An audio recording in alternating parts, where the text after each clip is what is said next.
Welcome to Filmizo channel. Our film begins with Melinda, who has eyes that neither betray nor lie, but in this film she does betray. We see her husband Vic, and they are married for love and have a daughter named Tresky. Melinda prepares herself for a party at her friend Mary's house. The babysitter arrives to stay with Tresky in their absence. Melinda calls out to Vic and asks for his opinion on her dress. It seems he's not very interested, but tries to pretend otherwise. Vic helps her choose her dress and puts on her shoes. It's clear that she's keen to look beautiful and draw attention at this party. At the party, Vic sees Melinda greeting a young man. We learn his name is Joel, and he's a new resident in town. Vic keeps watching his wife with Joel until they go to a secluded spot and kiss. It seems he's not very shocked, or perhaps used to this. Mary, the hostess, sits with Vic and tells him that his wife's relationship with Joel is more than just friendship. But Vic assures her that they are just friends, so as not to appear foolish. However, Mary tells him she's his friend and doesn't want him to look like a fool, and that she knows he loves his wife very much. Suddenly, someone interrupts them and tells him that his wife is drunk and dancing while standing on the piano. Vic quickly goes over but just stands there, watching her play and sing. At that moment, it becomes clear that she's a person who loves to attract attention. Vic goes out to the bar, and before he drinks, he finds Joel. Joel comes over and thanks Vic for his friendship with him and Melinda. Suddenly, Vic interrupts him and asks if he knows someone named Martin. Joel tells him that Martin has been missing for a while, and the police are looking for him. Suddenly, Vic's expression changes as he tells him that Martin was also a friend of his wife's. At that point, Joel gets scared, feeling that Vic is threatening him. Vic confesses to him that he killed Martin. Joel doesn't believe him, so Vic confidently tells him that he will believe him very soon. Joel gets scared and quickly leaves the party. Melinda is annoyed that Joel left her. She feels that Vic is the reason. Melinda argues with Vic in the car and asks about what he said to Joel, but Vic denies saying anything to Joel. It's clear that Vic is a very calm person and adores his wife Melinda because he loves her very much. At home, Vic stands with the babysitter to give her money. Suddenly, he sees Melinda making coffee, drunk and wearing inappropriate clothes. He shouts at her and tells her to go inside because she can't do that in front of the babysitter, who is very embarrassed. Melinda gets angry with her husband because of his behavior, but he tells her next time she should choose a smarter man than Joel. Melinda then asks him if he loves her because she's smart. Vic tells her that's one of the reasons. She tells him that he doesn't make her feel that way and that she knows he always sees her less than him. She coldly tells him to close the door behind him as he leaves. Vic goes down to his basement, and it's clear he loves snails very much, to the extent that he raises them in glass boxes like fish. Vic is responsible for everything in the house, to the point that he prepares the food and washes the dishes. Melinda does nothing in her life. We see Vic taking his young daughter to school. One of his colleagues sees him and asks about the murder he committed without telling her. Vic asks her who told her. She tells him that Joel told the whole town, but she's laughing and sure he was just joking. She leaves. At the coffee shop, Vic sits with his friends who know about what happened with Joel. They tell him he needs to control his wife, who boasts about her many relationships in front of people. Vic keeps assuring them that they are just her friends and nothing more. Afterwards, Vic returns home and finds Melinda crying over Martin, her missing friend. She's upset with Vic for speaking badly about her friend whom she misses very much. He yells at him for threatening Joel. Vic apologizes to her sincerely and says he was joking and didn't know Joel would believe him. She tells him that he also needs to apologize to Joel, not just her. She also tells him that she invited Joel for dinner on Friday. Vic is surprised that his wife invited her lover home without telling him. Friday comes and Vic opens the door for Joel, who seems very terrified. Joel asks about Melinda and Vic tells him she's not there and that they'll spend some time together. Joel hesitates and doesn't want to come in. Vic laughs and tells him he's joking, then lets him in. Vic cooked the food, which is fish. Joel tells him he's allergic to all types of fish. Vic pretends to be shocked, but it's clear he knew and cooked all the food on purpose. Tresky asks her dad about Joel. He tells her he's her mom's friend like Martin. It's clear that Tresky understands her mom is having an affair with him. She keeps looking at Joel, annoyed with him. At the dinner table, Joel talks about his new job in New Mexico. Melinda tells him they might visit soon because she wants to go to that city. Joel tells him his house isn't big enough. Vic tells him they will book a hotel, not stay at his house.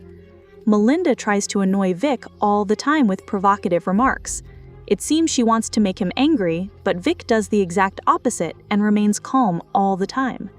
To the point that she tells Joel that when she first met Vic, he was shy of her in a restaurant. Vic responds by saying he was shy because she opened the children's menu, also she could drink alcohol. Melinda gets annoyed and tells him that's better than someone who doesn't drink alcohol, clearly referring to Vic. Vic tells her he sometimes might drink. Melinda laughs a provocative laugh and says that's not normal. Vic tells her that if he were a normal person, her friend Joel wouldn't be sitting with them at the table right now. When they finish talking, Melinda tells Tresky to go to her room to sleep and that her dad will tell her a bedtime story. She's doing this to be alone with Joel. Vic stays with Tresky until she falls asleep. Vic comes downstairs and sees his wife dancing with Joel. He enters the kitchen and starts making noise with the dishes. Melinda comes out and tells him he can wash the dishes tomorrow. He intends to make noise to disturb them. Melinda tells him to give Joel a drink. She wants to provoke him more and tells him she'll leave them alone for a bit. Vic goes to Joel, who tells him he should apologize. Vic is surprised and tells him he won't apologize because he actually killed Martin. Joel is startled by his words and feels it's real. Vic interrupts his thoughts and tells him the taxi is waiting outside. Joel is surprised as he didn't order a taxi. Vic tells him he ordered it because he's leaving now. Joel gets scared and actually leaves. The next day, Vic and Melinda are invited to Mary's house again. All their friends are gathered, including Lindy, whose husband is a film director and screenwriter. He talks about himself and his work. Melinda tells him that her husband invented a drone. We learn that Vic is an engineer and inventor, and he seems like a genius. The director asks for his name and learns he's Vic, who killed Martin. They all laugh and say it was a silly joke. We see Vic standing with Lindy and he offers to dance with her to make Melinda jealous. They dance and Melinda does get annoyed because she didn't even know her husband could dance. In the car, Melinda argues with Vic because he danced with her friend and left her. Suddenly, Vic gets a call from the bank. They inform him that his wife transferred $3,000 to someone named Charles, but her account doesn't cover the cost. He asks them the reason for the transfer, and they tell him it's for piano lessons. Vic asks for the piano teacher's full name. He searches all the halls for Charles's name and finds him. He goes to Charles's concert and sees his wife coming to greet Charles and sitting next to him. Vic gets very upset, realizing his wife is cheating on him with a third person. He returns home late and finds Melinda just back from outside. Vic asks her where she was, and she tells him she had dinner with a friend and doesn't remember exactly what happened afterwards. It's clear she's drunk and not in her right mind. Vic heard on the news about the discovery of his friend Martin's body. He tells her the news, and she's shocked. He tells her he's sorry for the death of her friend. She actually calms down, and it's clear she suspects him. Vic keeps attending Charles's parties with his friends. He tells them that Charles is Melinda's piano teacher. His friends look at each other, understanding that this is Melinda's new friend. It's clear they are very sad for their friend. One day, Vic sees Charles in the street with flowers. When Vic goes home, he finds the flowers on the table. He gets very angry and throws them in the trash can. At home late at night, Vic waits for Melinda to return, but he falls asleep. He wakes up and she still hasn't returned. Melinda finally returns home. Vic asks her the reason for her delay. She tells him she doesn't want to say. He asks her about her transfer to Charles, and she also says she doesn't want to say. They argue and go to sleep. The next day, they are at their friend Mary's house again, who is hosting another party. Melinda invites Charles to the party, and Charles plays the piano. Melinda is very happy and keeps dancing and singing with him. Jan, or Vic, is very angry but pretends not to be upset. At night, Melinda and Charles disappear. Vic asks Mary about Melinda, who tells her she's in the room upstairs. Vic goes up, and it's clear he's afraid to see his wife with Charles. Unfortunately, he sees them leaving the room together and going down to the swimming pool. Vic gets upset, and it's clear he's thinking of something. In the swimming pool, Vic continues to watch his wife's actions with Charles. He looks terrible in front of his friends, who all seem aware of his wife's many relationships. Suddenly it rains and everyone goes inside except Vic and Charles. In the next scene, Vic enters the house after changing his clothes. Melinda keeps looking for Charles, who is floating in the swimming pool, and it's clear he's dead. Melinda screams, so everyone in the house comes down to the swimming pool to try and save Charles. Vic tries to give him artificial respiration. Melinda is hysterical from crying, and her friends try to calm her down. The police arrive and question everyone.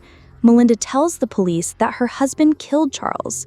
All her friends believe her and assure the police that Vic was with them preparing food, so it's impossible for him to have killed anyone. Lindy's husband is the only one who suspects Vic killed Charles. The police investigate Vic, suspecting he killed Charles because his wife was in a relationship with him. However, all of Vic's friends are witnesses, and the police have no evidence against him. The investigation is closed, concluding that Charles was drunk, fainted in the pool, and died. Afterwards, everyone goes home. Melinda argues with Vic in the car and hits him. Vic, as usual, remains silent. The next day, Vic asks Melinda if she wants to divorce him because he's a killer. She tells him she's not afraid of him because she knows she's the motive that makes him kill. Vic is used to riding his bicycle every day and thinking about everything he's done. He remembers the day Charles died, and we discover that he was the one who killed him. Suddenly, he sees a car parked and suspects it's watching him. He confirms this when he sees the car behind him more than once. One day, he finds the same car that's been watching him parked in front of a restaurant. He enters the restaurant where the car is parked and finds cameras. He learns that the car's owner is a private investigator whose job is to get money to watch people. He enters the restaurant where the car is parked and sees his wife Melinda sitting with a man. He asks her who he is, and Melinda tells him she's her therapist. Vic knows she's lying. They talk for a while. When he gets up to leave, he asks the investigator for his card in case he needs therapy. The investigator tells him he left them at home. We see Vic calling the bank to check the last transfers his wife made. He learns she transferred $1,000 to our friend, the director. Vic goes to the director's house. Vic asks the director about the private investigator he hired with his wife Melinda to watch them. But the director denies any involvement. However, Vic tells him he saw the last transfer to his account from his wife. The director's wife gets upset and yells at his director for interfering in their lives. At night, Vic hears Melinda talking to a stranger on the phone. We learn he's from Brazil and wants her to travel to him. Melinda hangs up telling this person she loves him. Vic hears her and is very angry. The next day, Vic sees Melinda going out with her friend whose name is Tony. Melinda invites him home, and we learn he's her ex before they got married. It's clear he's from Brazil and is the same person Melinda was talking to on the phone. Tony talks about his work as a civil engineer.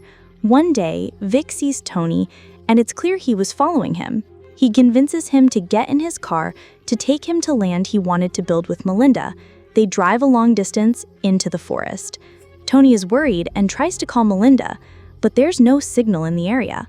Finally, Vic tells him they've arrived. Tony gets out of the car, with Vic behind him, who suddenly picks up a stone and throws it at Tony, who gets hurt but not killed. Vic takes a bigger stone and throws it with all his might at Tony, who falls off the hill and dies. Vic goes down to confirm he's dead. He takes his wallet, takes off his belt, and ties the body of Tony with a large stone.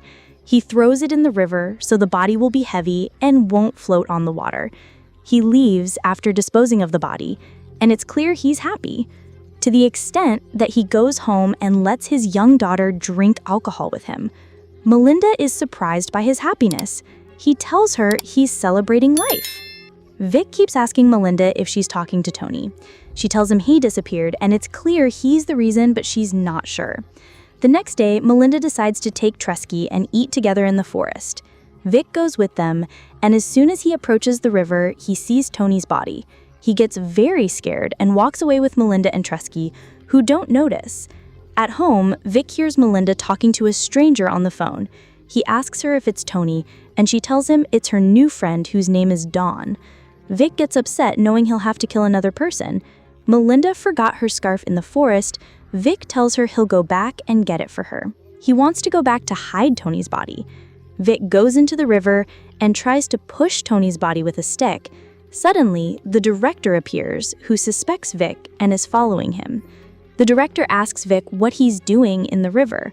He tells him he's looking for his wife's scarf. The director found the scarf and is surprised he's looking for it in the river, not on the grass. The director goes down to stand with Vic. Suddenly, Tony's body appears, and the director sees it. He's shocked and runs away, getting into his car quickly to report Vic. Vic tries to catch him, but he's on a bicycle. Melinda is looking for Vic and enters the place where he keeps the snails. By chance, she sees Tony's wallet and realizes that her husband killed all the men she knows. She packs her clothes and decides to run away with her daughter. Tresky takes her mother's bag and throws it in the swimming pool, telling her she doesn't want to leave. We go back to Vic, who tries to take shortcuts to catch the director's car. The director loses control of the car while trying to text his wife, who didn't believe him. Vic throws himself in front of the car, and the director completely loses control, falls off the mountain, and dies. Afterwards, Vic goes home and finds Melinda waiting for him. She tells him she saw Tony. She smiles at him strangely and goes to her room. In the last scene, we learn that Melinda burned Tony's wallet that she found and decided to give up and live with Vic for the rest of her life. This is the end. If you liked the film, don't forget to like and subscribe to the channel. See you in a new summary. Goodbye.